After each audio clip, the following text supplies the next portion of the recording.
अस्सलाम वालेकुम। ਕੀ ਹਾਲ ਚਾਲ ਹੈ ਤੁਹਾਡਾ? ਠੀਕ ਠਾਕ ਹੋ ਤੁਸੀਂ ਸਾਰੇ? ਕੈਸੀ ਤਬੀਅਤ ਹੈ ਤੁਹਾਡੀ ਸਾਰਿਆਂ ਦੀ? ਅੱਲਾ ਕਰੇ ਤੁਸੀਂ ਸਾਰੇ ਹੱਸਦੇ ਰਹੋ ਤੇ ਵਸਦੇ ਰਹੋ। ਤੇ ਵੇਖ ਲਓ ਵੀ ਸਾਡਾ ਸਿੰਧੀ ਮਾਣੂ, ਦੇ ਲਓ ਸਿੰਧੀ ਮਾਣੂ, ਮੁਝੇ ਪਸੰਦ ਜੋ ਮਾਣੂ ਆ, ਹੋ ਮੁਝੇ ਪਸੰਦ ਜੋ ਮਾਣੂ ਆ।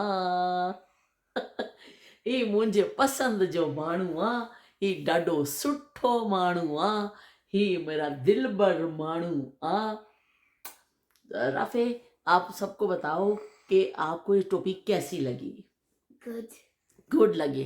ਰਾਫੇ ਕਿ ਤੁਹਾਨੂੰ ਸਾਰਿਆਂ ਨੂੰ ਯਾਦ ਹੋਏਗਾ ਕਿ ਜਦੋਂ ਮੈਂ ਟ੍ਰੇਨ ਸਫ਼ਰ ਕੀਤਾ ਸੀ, ਉਹ ਟ੍ਰੇਨ ਦੇ ਵਿੱਚ ਮੈਂ ਰਾਫੇ ਔਰ ਯੂਸਫ, ਮੁਸਤਫਾ ਔਰ ਯਾਹਿਆ ਲਈ ਟੋਪੀਆਂ ਖਰੀਦੀਆਂ ਸਨ। ਉਹਨਾਂ ਦੀ ਟੋਪੀਆਂ ਉਹਨਾਂ ਨੂੰ ਦੇ ਦਿੱਤੀਆਂ ਗਈਆਂ ਔਰ ਰਾਫੇ ਦੀ ਟੋਪੀ ਮੈਂ ਲੈ ਕੇ ਆ ਗਈ ਸਾਂ। ਮੈਨੂੰ ਯਕੀਨ ਸੀ ਕਿ ਮੇਰੇ ਬੇਟੇ ਨੂੰ ਬੜੀ ਪਸੰਦ ਆਏਗੀ। ਰਾਫੇ ਨੂੰ ਤਾਂ ਦੇਖਦੇ ਹੀ ਵੀ ਪਸੰਦ ਆ ਗਈ ਟੋਪੀ। राफे कहता मैं पानी, मेरा मुझे बहुत मैं हैप्पी हो गई कि मैं इसके लिए इतनी अच्छी टोपी लेके आई हूँ और ये बच्चा कितना प्यारा लग रहा है मेरा बेटा टोपी पहन के, है ना? तो सही से बैठो ना।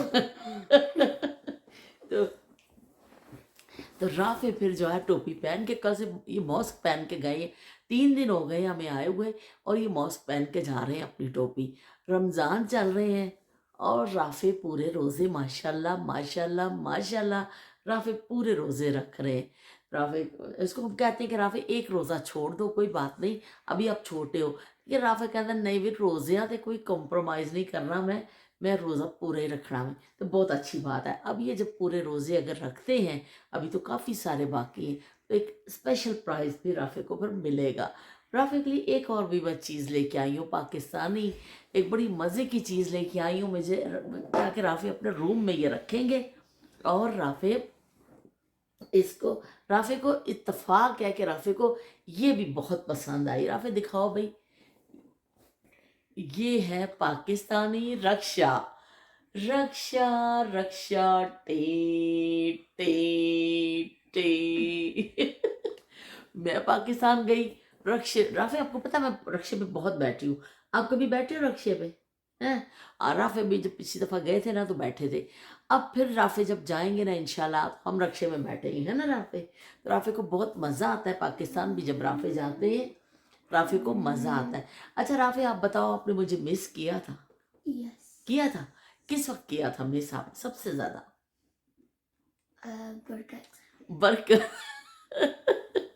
ਜਦੋਂ ਰਾਫੇ ਕਹਿੰਦੇ ਨੇ ਕਿ ਜਦੋਂ ਬਰਕਤ ਨਹੀਂ ਜਾ ਸਕਿਆ ਨਾ ਤੁਹਾਡੇ ਨਾਲ, ਕਿਉਂਕਿ ਰਾਫੇ ਦਾ ਟ੍ਰਿਪ ਮੇਰੇ ਨਾਲ ਹੀ ਹੁੰਦਾ, ਬਰਕਤ ਦਾ ਫਿਰ ਅਸੀਂ ਜਾਂਦੇ ਹਾਂ, ਰਾਫੇ ਜੂਸ ਜਾਂ ਕੋਲਡ ਡਰਿੰਕ ਲੈਂਦੇ ਨੇ ਔਰ ਅਸੀਂ ਫਿਰ ਆ ਜਾਂਦੇ ਹਾਂ। ਰਾਫੇ ਨੂੰ ਕਹਿੰਦਾ ਮੈਂ ਬਰਕਤ ਦਾ ਟ੍ਰਿਪ ਬੜਾ ਮਿਸ ਕੀਤਾ ਵੇ, ਕਿਉਂਕਿ ਵੀਕਐਂਡ 'ਤੇ ਅਸੀਂ ਜਾਂਦੇ ਹੁੰਦੇ ਸਾਂ। ਅਤੇ ਮੈਂ ਰਾਫੇ ਨਾਲ ਵਾਅਦਾ ਕੀਤਾ ਅਗਰ ਕੱਲ੍ਹ ਮੌਸਮ ਅੱਛਾ ਹੋਇਆ, ਬਾਰਿਸ਼ ਨਾ ਹੋਈ तो ਅਸੀਂ बरकत जाएंगे।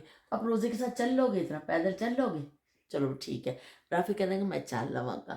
तो राफे जो है बहुत अच्छा पढ़ने लग गए हैं। मॉस में भी इनके बड़े अच्छे नंबर आ रहे हैं और इनके क्लास में भी बहुत अच्छे नंबर आ रहे हैं ना।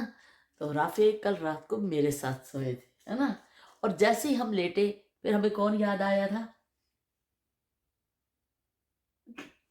हमें मुस्तफ़ा याद आ गया था कि मुस्तफ़ा जो है ऐसे सोता था हमारे साथ। तो मुस्तफ़ा, हम आपको बहुत मिस कर रहे हैं, बहुत। राफे आपको याद कर रहे हैं ना राफे? राफे शक्ला देखो बढ़ दिया।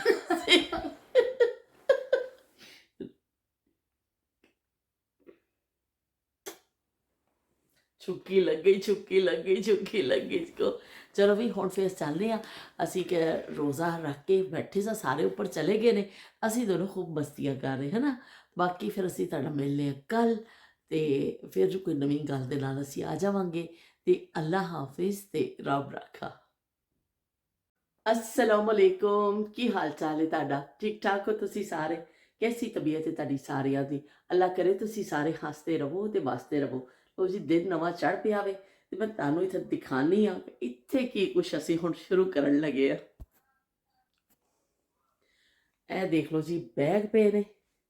ਸਭ ਤੋਂ ਮੁਸ਼ਕਿਲ ਕੰਮ ਕਿਤੇ ਜਾਣਾ ਵੇ ਤੇ ਬੈਗ ਭਰਨੇ, ਤੇ ਫਿਰ ਜਦੋਂ ਵਾਪਸ ਆਓ ਤੇ ਬੈਗ ਇਹਨਾਂ ਨੂੰ ਖਾਲੀ ਕਰਨਾ। ਹੁਣ ਖਾਲੀ ਕਰਨ ਦਾ ਮਰਹਲਾ ਸ਼ੁਰੂ ਹੋਣ ਲੱਗਾ ਵੇ। ਅੱਜ ਮੈਂ ਬੜਾ ਮਸਰੂਫ ਦਿਨ ਗੁਜ਼ਾਰਨਾ ਹੈ, ਲੇਕਿਨ ਬਾਹਰ ਅਸੀਂ ਇਹ ਜ਼ਰਾ ਵਿੰਡੋ ਖੋਲ੍ਹਨੇ ਆ ਜ਼ਰਾ। ਬਾਹਰ ਪੂਰਾ ਬੱਦਲ ਹੀ ਬੱਦਲ ਹੋਇਆ ਪਿਆ ਵੇ। ਇਸ ਤਰ੍ਹਾਂ ਮਤਲਬ ਉਹ ਜਿਵੇਂ ਸ਼ਦੀਦ ਬਾਰਿਸ਼ ਵਾਲਾ ਨਹੀਂ ਹੁੰਦਾ ਸਮਾਂ, ਇਸ ਤਰ੍ਹਾਂ ਹੋਇਆ। ਬਾਰਿਸ਼ ਹੋ ਵੀ ਚੁੱਕੀ ਹੈ ਲੇਕਿਨ ਬਹੁਤ ਜ਼ਿਆਦਾ ਤਾਂ ਨਹੀਂ ਹੋਈ ਹੈ, ਲੇਕਿਨ ਖਾਸੀ ਹੋਈ ਹੈ। ਪਰ ਇਹ ਵੇ ਕਿ ਬਾਹਰ ਹਲੇ ਵੀ ਬਾਹਰ ਬੜਾ ਬੱਦਲ ਹੈ। ਚਲੋ ਅਸੀਂ ਖਿੜਕੀ ਖੋਲ ਕੇ ਦੇਖ ਲੈਂਦੇ ਹਾਂ, ਥੋੜ੍ਹਾ ਜਿਹਾ ਨਜ਼ਾਰੇ ਲੈ ਲੈਂਦੇ ਹਾਂ। ਮਜ਼ੀਦ ਠੰਡੀਆਂ ਹਵਾਵਾਂ ਚੱਲ ਰਹੀਆਂ ਨੇ ਤੇ ਰੋਜ਼ੇ ਵੀ ਠੰਡੇ ਠੰਡੇ ਚੱਲ ਰਹੇ ਨੇ। ਤੇ ਹੁਣ ਮੈਂ ਜਿਹੜਾ ਹੈ ਅੱਜ ਇਹ ਸਾਰਾ ਸਮੇਟਣਾ ਵੀ, ਆਪਣੇ ਬੈਗ ਵਗੈਰਾ ਸਮੇਟਣੇ ਨੇ ਤੇ ਨਾਲੋਂ ਨਾਲ ਅਸੀਂ ਗੱਲ ਕਰਦੇ ਰਵਾਂਗੇ। ਥੋੜਾ ਜਿਹਾ ਅਸੀਂ ਬਾਹਰ ਦਾ ਵੀ ਚੱਕਰ ਲਾਣੇ ਅੱਜ, ਬਹੁਤ ਅਰਸਾ ਹੋ ਗਿਆ ਕਿਆਰੀ ਦੇਖੇ ਹੋਏ। ਬਾਰਿਸ਼ ਤੇ ਹਾਲੇ ਵੀ ਹੋ ਰਹੀ ਹੈ ਪਰ ਮੈਂ ਆਪਣੇ ਪੌਦਿਆਂ ਤੋਂ ਦੇਖਾ ਥੋੜਾ ਜਿਹਾ ਹਾਲ, ਹਲਕੀ ਹਲਕੀ ਬੂੰਦਾਬਾਂਦੀ ਹੋ ਰਹੀ ਹੈ। ਲੋ ਜੀ ਇਹ ਦੇਖੋ ਨਵੇਂ ਪੱਤੇ ਆ ਗਏ ਨੇ ਇਹ ਡੱਜਾਂ ਦੇ ਉੱਪਰ। ਇਹ ਹੁਣ ਅਸੀਂ ਦੀ ਕਟਿੰਗ ਕਰਾਂਗੇ ਤੇ ਇਹ ਨਵੇਂ ਪੱਤੇ ਫੁੱਟ ਪਏ ਨੇ। ਜਦੋਂ ਅਸੀਂ ਗਏ ਸਭ ਬਿਲਕੁਲ ਸਾਰਾ ਕੁਛ ਖਤਮ ਸੀ ਇੱਥੇ। ਔਰ ਅੱਲਾਹ ਤਾਲਾ ਦੀ ਕੁਦਰਤ ਦੇਖੋ, ਸੁਬਹਾਨ ਅੱਲਾਹ व बिहम्दिही ਸੁਬਹਾਨ ਅੱਲਾਹੁਲ ਅਜ਼ੀਮ, ਕਿ ਅੱਲਾਹ ਤਾਲਾ ਉਹਨੂੰ ਸੁੱਕਿਆ ਪੌਦਿਆਂ 'ਚ ਫੇਰ ਦੇਖੋ ਹਰੇ ਪੱਤੇ ਕੱਢ ਦਿੰਦਾ ਵੇ। ਤੇ ਸ਼ਦੀਦ ਕਿਸਮ ਦੇ ਮੇਰੇ ਫੁੱਲ ਸਾਰੇ ਖਰਾਬ ਹੋ ਰਹੇ ਨੇ। ਤੇ ਹੁਣ ਅਸੀਂ ਗਾਰਡਨਿੰਗ ਕਰਾਂਗੇ ਇਨਸ਼ਾਅੱਲਾ, ਮੈਂ ਤੁਹਾਨੂੰ ਦਿਖਾਣੇ। ਇਹਦੇ 'ਚ ਵੀ ਫੁੱਲ ਆ ਗਿਆ ਵੇ ਤੇ ਇਹ ਗੁਲਾਬ ਤੇ ਵਿਚਾਰੇ ਮੁੱਦੇ ਪਏ ਨੇ। ਇਹਨਾਂ ਤੇ ਸਾਰੀਆਂ ਡੱਡੀਆਂ ਛੱਡੀਆਂ ਮੈਨੂੰ ਲੱਗਦਾ ਸੁੱਕ ਗਈਆਂ ਨੇ। ਔਰ ਇਹ ਲਸਣ ਜਿਹੜਾ ਵੇ ਥੋੜਾ ਜਿਹਾ ਹਰਾ ਹੋ ਗਿਆ ਵੇ ਤੇ ਨਾਲ ਹੀ ਪੁਦੀਨਾ ਵੀ ਫੁੱਟ ਪਿਆ ਵੇ। ਗ੍ਰਾਸ ਕਟਿੰਗ ਕਰਨ ਵਾਲੀ ਹੋਈ ਹੈ, ਪਾਈਪ ਪਈ ਹੈ। ਇਹ ਦੇਖੋ ਆਂधी ਤੂਫਾਨ ਨੇ ਕੀ ਪੂਰੀ ਬਿਨ ਗਿਰੀ ਹੋਈ ਹੈ। ਮੈਂ ਤਕਰੀਬਨ 2 ਮਹੀਨੇ ਬਾਅਦ ਆਏ ਅਸੀਂ, ਮਤਲਬ ਇੱਥੇ ਵਾਪਸ ਆਏ ਆ।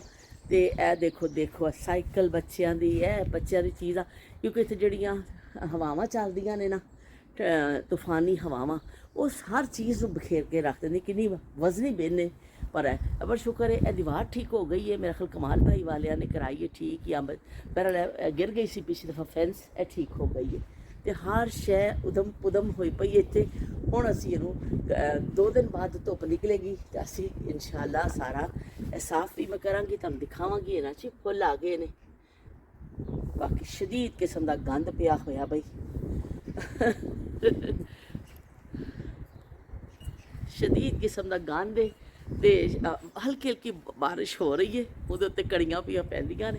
ਤੇ ਮੈਂ ਕਿਹਾ ਮੈਂ ਕੰਮ ਕਰਨ ਤੋਂ ਪਹਿਲਾਂ ਨਾ ਮੈਂ ਕੰਮ ਸ਼ੁਰੂ ਇੰਨਾ ਤੇਜ਼ ਹੈ, ਦੁਪੱਟਾ ਹੀ ਨਹੀਂ ਪਿਆ ਸਿਰ ਤੇ ਖਲੋਂਦਾ। ਤੇ ਮੈਂ ਕੰਮ ਸ਼ੁਰੂ ਕਰਨ ਤੋਂ ਪਹਿਲਾਂ ਜਿਹੜਾ ਵੇ ਤੁਹਾਡੇ ਨਾਲ ਥੋੜ੍ਹੀ ਜਿਹੀ ਗੱਲ ਕਰ ਲਵਾਂ, ਫਿਰ ਮੈਂ ਬੈਗ ਸ਼ੈਗ ਖੋਲ੍ਹ ਲੈਣਾ ਤੇ ਬੜਾ ਟਾਈਮ ਲੱਗ ਜਾਣਾ ਵੇ, ਕਿਉਂਕਿ ਸਮੇਟਣਾ ਉਹਨੂੰ, ਚੀਜ਼ਾਂ ਨੂੰ ਜਗ੍ਹਾ ਜਗ੍ਹਾ ਰੱਖਣਾ।